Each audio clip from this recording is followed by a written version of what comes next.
Bonjour et bienvenue sur ma chaîne YouTube, c'est Guillaume Pelletier. Je suis d'abord très heureux de créer cette émission pour qu'on puisse se retrouver chaque semaine et échanger en profondeur sur des sujets d'actualité, sur mon livre bien sûr, je vais y revenir, qui sort aujourd'hui en librairie.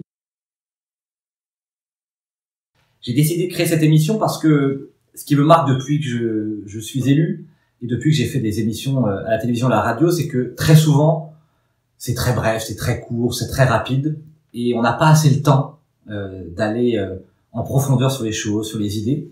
Et donc, on va pouvoir le faire chaque semaine ensemble. Alors aujourd'hui, vous vous en doutez, je vous l'ai dit, je voudrais vous parler de ce livre que j'ai mis 9 mois à écrire, qui est un cri de colère et un cri d'espérance. C'est un cri de colère d'abord parce que ce qui me marque le plus dans le monde dans lequel on vit, quand on aime la France, quand on aime l'engagement politique, c'est qu'on a l'impression qu'on a le choix qu'entre Emmanuel Macron et Marine Le Pen. Et tout est fait pour nous faire croire que si on est déçu de la politique du gouvernement, on n'a pas d'autre choix que de voter pour Madame Le Pen, et que si on ne veut pas de la politique dangereuse proposée par Madame Le Pen, on n'a pas d'autre choix que de se réfugier derrière Emmanuel Macron. Moi, je pense exactement le contraire. Je crois qu'il existe un autre chemin. Et j'ai pas envie de revivre en mai 2022 ce qu'on a vécu tous en mai 2017, c'est-à-dire de voir le soir du premier tour de l'élection présidentielle deux visages apparaître, celui de Monsieur Macron et celui de Madame Le Pen. Et donc le grand enjeu qui est devant nous, c'est d'inventer autre chose, de proposer autre chose, d'imaginer une alternative.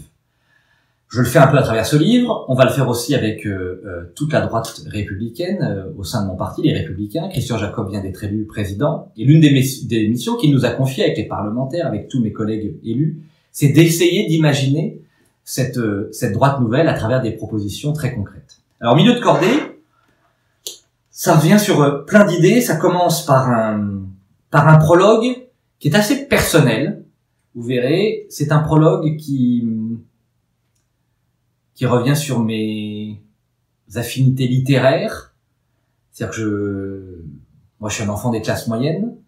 Et si je suis devenu ce que je suis aujourd'hui, c'est beaucoup grâce à la littérature, à la poésie, au théâtre. Donc, j'en parle un peu dans ces premières pages. J'ai beaucoup d'admiration, par exemple, pour Edmond Rostand et Cyrano de Bergerac et la fameuse tirade des non-merci.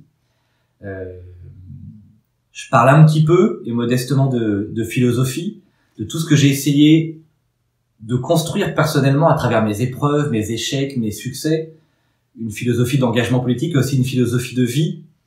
On nous explique tout le temps que le monde est binaire, que tout est noir, tout est blanc, qu'il faut être pour, qu'il faut être contre. Et avec le temps et un peu de maturité, j'essaye d'aboutir à une philosophie du bon sens. Je prends un symbole que j'aime bien, qui était au 19e siècle, la 27e lettre de l'alphabet, qui est l'esperluette, qui symbolise cette conjonction entre le E et le T. C'est-à-dire la capacité pour chacun, après une thèse et une antithèse, d'aboutir à une synthèse d'audace et de courage, mais une synthèse quand même. Donc vous verrez, il y a quelques passages là-dessus. Puis je reviens sur mon enfance et mon adolescence. Pas tant pour parler de moi, parce que c'est pas ça forcément et fondamentalement le plus passionnant, mais pour expliquer mon engagement politique, les colères, les inquiétudes que j'ai ressenties à l'adolescence et qui m'ont conduit à un engagement politique que beaucoup comprennent et que d'autres ne comprennent pas et que j'essaie d'expliquer. Je reviens aussi sur des rencontres extraordinaires sur le plan politique, entre autres au début de l'automne 2011, ma rencontre avec Nicolas Sarkozy, j'appelle ça la rencontre avec le tigre.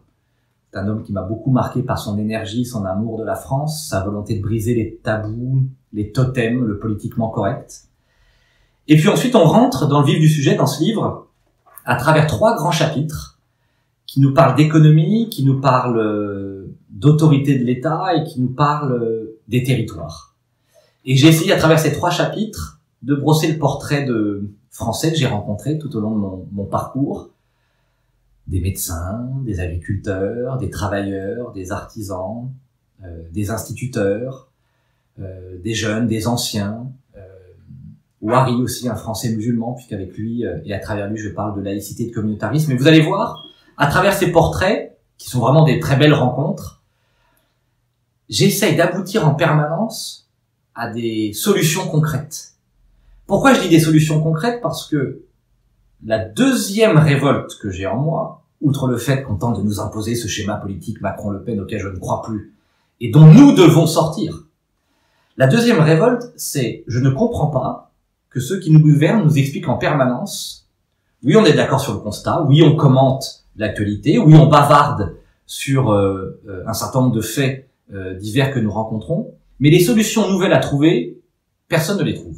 Et j'ai essayé à travers ces portraits, à travers ces travaux de plusieurs années, à l'Assemblée nationale, quand j'étais maire d'une commune rurale, dans toutes les rencontres, j'essaye d'aboutir à des idées. Il y a 9 grandes idées nouvelles et révolutionnaires que je vous présente dans ce livre, sur la hausse des salaires, sur la baisse des charges sur les entreprises, sur l'accès aux soins, à la santé de proximité, aux médecins généralistes dans nos territoires, c'est un sujet de grande préoccupation, la question immense de la laïcité, de la fermeté de l'autorité républicaine face à tous les communautarismes, de notre lâcheté face au terrorisme, des questions d'école.